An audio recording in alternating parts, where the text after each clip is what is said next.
Hey, what's up? I'm Billy Martin from the band Good Charlotte, and you're watching Loudwire. The first band that really just tripped me out and made me want to play music was Silverchair, because they were young. You know, they were like 15 or 16 when their record came out, and that was only like a year or two older than me. And it kind of just made me think like, oh, I don't have to wait till I grow up to be in a band. I can get a guitar now, and I want to start doing this. So a couple of the first riffs off Frog Stomp, their first record, was some of the first stuff I learned to play on guitar, and that record was really special to me for that reason. I think one of the first riffs I learned was Pure Massacre. It was the second single off that record, and I loved it because it was in drop D, and that was the first time I learned about what drop D was on guitar. And I think every guitar player, when they first learn about drop D, and like, oh, it's so easy to play like this, and it sounds good. So that riff was there's just like a little picking thing around D minor, and then it goes into this riff. I'll see if I can remember how to play it.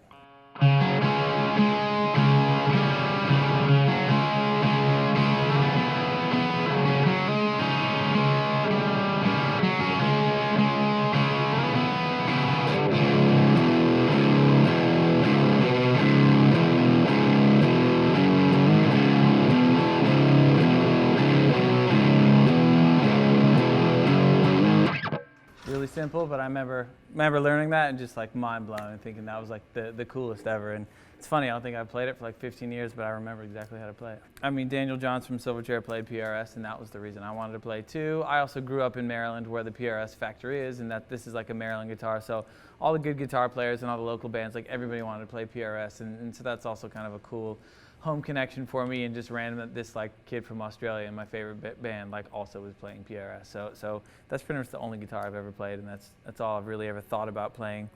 I loved Korn a lot. Korn and the Deftones were both really huge bands for me. I wanted a 7-string really bad because Korn played a 7-string, and I saved up my money for a year and a half to go get a 7-string, and I got there, and the guy at the music store talked me away from buying a 7-string. He said, it's cool, Korn does it, it's awesome, but you're really limited to what you can do. Like, if you get a 7-string, like, that's the only kind of music you're gonna play. He's like, is there another kind of guitar you'd want? And I thought, yeah, PRS, but that's way too expensive. I didn't save that much, and my dad was with me, and he was like, I'll lend you the other half to get this guitar, but you gotta pay me like monthly or weekly payments or whatever. So I remember I went in thinking I was going to buy a 7-string, and I walked out with a PRS, and that's still the one I play to this day. When I pick up a guitar to jam at home, it's that same first one I bought when I was a teenager. It's a very special guitar to me. It's really simple. I mean, I didn't write the riff. Benji wrote this one, but for Girls and Boys, I think that the main guitar riff for that song, when it starts out and then the bass comes in with like a very 80s sound, like as soon as that fell together really quick, I think we all knew like, oh, this is definitely a special song. I can play it for you. It's really simple. It just goes from A to a B back and forth with like the E and the B string kind of droning through. But I mean, as soon as I think Ben started to play this riff, we knew like, ooh, that's good, but just.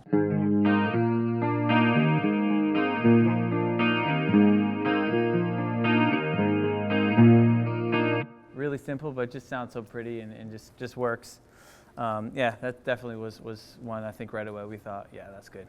Oh, I think one of my favorite guitar riffs, maybe the best riff of all time for me, is My Own Summer by the Deftones. As soon as I heard that riff for the first time, that was like the song of the summer for me, and had to learn how to play it. So that's definitely a really, really sick one.